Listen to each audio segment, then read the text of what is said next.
جی، ضلع ایبٹ کی تحصیل حویلیاں کی وادی سچیگوڈ کی مشہور ہزارہ آبشار میں راولپنڈی سے تعلق رکھنے والے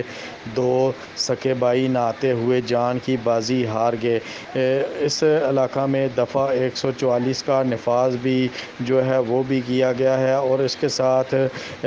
مرکزی حکومت کی طرف سے تمام سیرگاہوں اور سیاحتی مقامات پر بھی پابندی ہونے کے باوجود یہ لوگ پنڈی سے اس مقام تک پہنچ آئے ہیں اور یہاں پر انہوں نے نہایا بھی ہے، اور اس کے ساتھ دیگر لوگ بھی یہاں پر نہانے کے لیے آتے ہیں۔ یہ ایک سوالیہ نشان جو ہے وہ چھوڑتا ہے، اور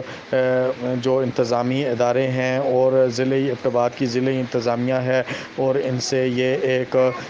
سوال کیا جاتا ہے کہ یہ 2 لوگ جو ہیں وہ فوت ہوئے ہیں، اور یہ ادارے جو ہیں وہ کہاں پر تھے، اور یہ قانون نافذ کرنے والے اداروں کی نااہلی کا منہ بولتا ثبوت ہے۔ عظیم نیوز، راجہ گلباز، ہری پور۔